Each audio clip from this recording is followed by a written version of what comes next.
ನಾಡಿನ ಸಾಕ್ಷಿ ಪ್ರಜ್ಞೆಯಂತಿದ್ದ ಅದ್ವಿತೀಯ ಸಾಹಿತಿ ಪದ್ಮಭೂಷಣ ಡಾಕ್ಟರ್ ಎಸ್.ಎಲ್.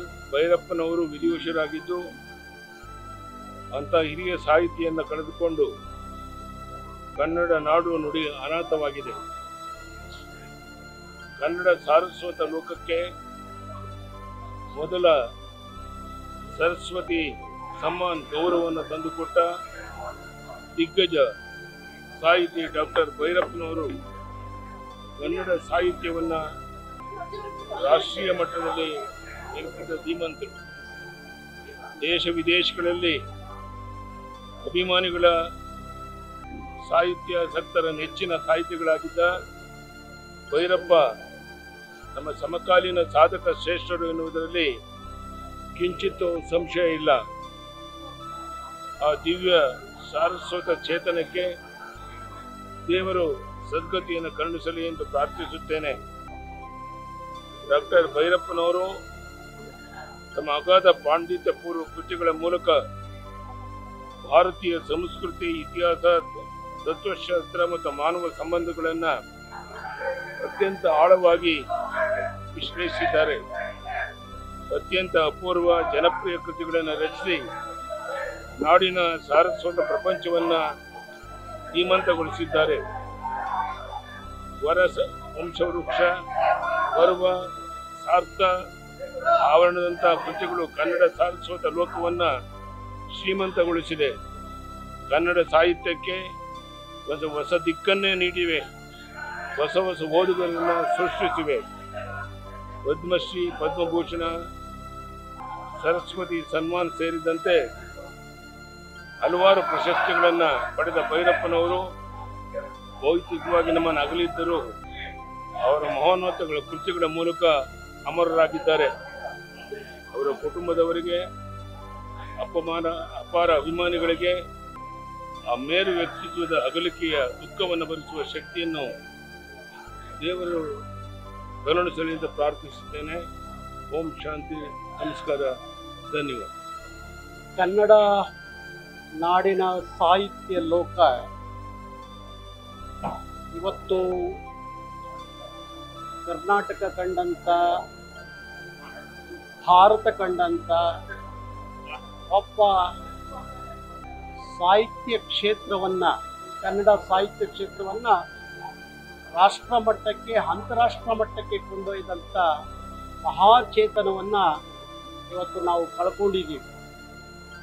ಇಡೀ ಸಾಹಿತ್ಯ ಕ್ಷೇತ್ರ ಅನ್ನೋದಕ್ಕಿಂತ ಇಡೀ ರಾಷ್ಟ್ರ ಕಂಡಂಥ ಕನ್ನಡದ ಸಾಹಿತ್ಯವನ್ನು ರಾಷ್ಟ್ರ ಮಟ್ಟದಲ್ಲಿ, ಅಂತಾರಾಷ್ಟ್ರ ಮಟ್ಟದಲ್ಲಿ ತಗೊಂಡೋದಂಥ ಭೈರಪ್ಪನವರು. ಅದರಲ್ಲೂ ನನಗೆ ಭಾರಿ ನನ್ನ ಸ್ವಂತ ಜಿಲ್ಲೆಯವರು ಅನ್ನೋದು ಇನ್ನೊಂದಷ್ಟು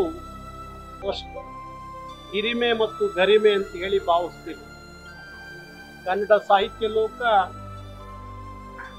ಅಂತಾರಾಷ್ಟ್ರ ಮಟ್ಟದಲ್ಲಿ ಅಂದು ಕುವೆಂಪು ಬಿಟ್ಟರೆ ಇಂದು ಭೈರಪ್ಪನವರು, ಅವರ ಕಾದಂಬರಿಗಳು ಇಡೀ ರಾಷ್ಟ್ರದಲ್ಲಿ ಓದುಗಾರರಷ್ಟೇ ಅಲ್ಲ, ಅಂತಾರಾಷ್ಟ್ರ ಮಟ್ಟದಲ್ಲೂ ಅವರ ಓದುಗಾರರನ್ನ ತಂದುಕೊಟ್ಟಂಥದ್ದು.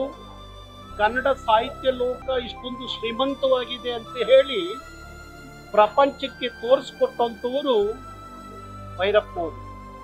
ಹಾಗಾಗಿ ಇವತ್ತು ಇಡೀ ಕರ್ನಾಟಕ, ಇಡೀ ಭಾರತ ಅವ್ರನ್ನ ಕಳ್ಕೊಂಡು ಭಾರೀ ಸಾಹಿತ್ಯ ಕ್ಷೇತ್ರಕ್ಕೆ ದೊಡ್ಡ ನಷ್ಟವನ್ನು ಆಗಿದೆ ಅಂತ ಹೇಳಿ ಅನಿಸುತ್ತೆ.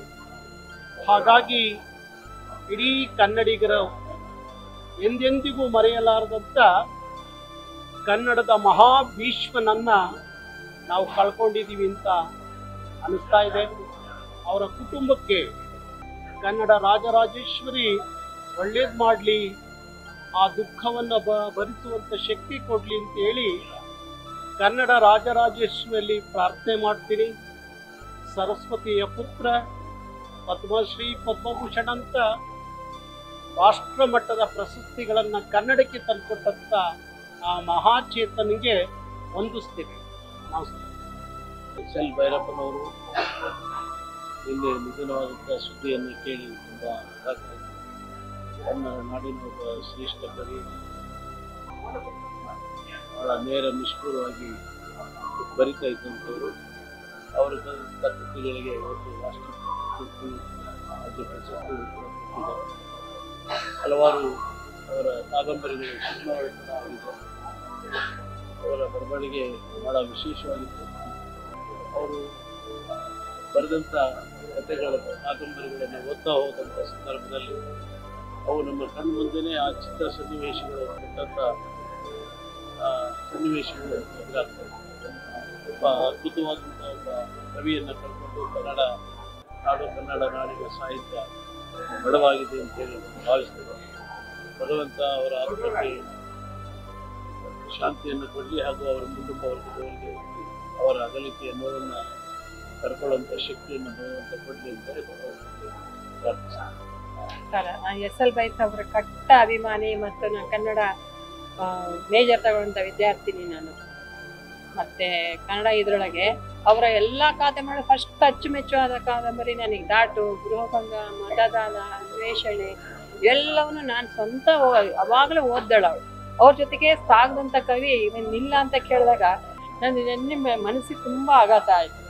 ಎಲ್ಲ ನನ್ನ ಕಾಲೇಜ್ ಫ್ರೆಂಡ್ಸ್ ಎಲ್ಲ ನಾನು ಯಾವಾಗಲೂ ಓದ್ತಾನೇ ಇದ್ದೆ ಬುಕ್. ಫಸ್ಟ್ ಎಡಿಷನ್ ನನಗೆ ಬೇಕಾಗಿತ್ತು. ಆ ಥರ ನಾನು ಕನ್ನಡ ಅಭಿಮಾನಿ ಇನ್ನಿಲ್ಲ ಅನ್ನೋ ನಾನು ಸಹಿಸೋಕ್ಕೆ ಆಗಲಿಲ್ಲ. ನಮಸ್ಕಾರ. ನ್ಯೂಸ್ ಫಸ್ಟ್ ನಿರ್ಭೀತಿಯಿಂದ ನಿಮ್ಮ ಪರವಾಗಿ.